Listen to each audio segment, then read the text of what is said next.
राम. सद्गुरू श्री ब्रह्मचैतन्य गोंदवलेकर महाराज यांचे प्रवचन 2 ऑक्टोबर. सगुण भक्ती.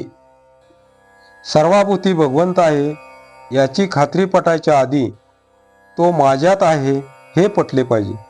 सोन्याचा दागिना मला सोने भेटवा असे म्हणत नाही, त्याचप्रमाणे मला भगवंत बाहेरून कुठून भेटायचा आहे असे नाही समजू.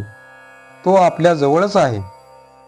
मनुष्य बोलतो तसा जर वागला तर त्याला त्याची प्रचिती आल्याशिवाय राहणार नाही.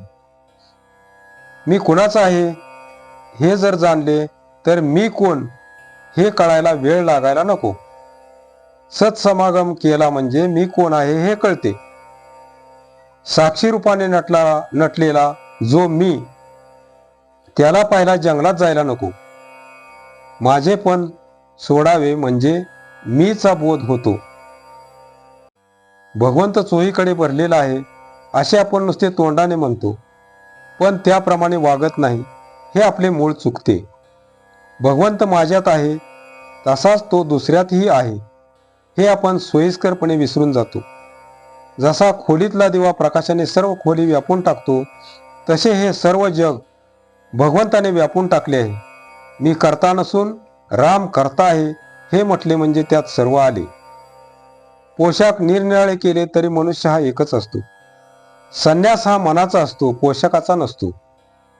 मनावर कशाचाच परिणाम होऊ न देणे हाच संन्यास. सगुण भक्ती करावी, भक्तीने नाम घ्यावे, नामात भगवंत आहे असे जाणावे आणि भगवंताचे होऊन राहावे, हाच परमार्थाचा सुलभ मार्ग आहे. साधू संतांनी अतिशय परिश्रम घेऊन आणि स्वतः अनुभव घेऊन हा मार्ग आपल्याला दाखवून दिला आहे. आपले ज्याच्याशी साम्य आहे त्याच्याशी आपली मैत्री जमते. आपण देही असल्यामुळे आज आपला देवही आपल्यासारखाच, पण त्याच्याही पलीकडे असणारा असा पाहिजे. अशा प्रकारचा देव म्हणजे सगुण मूर्ती होय.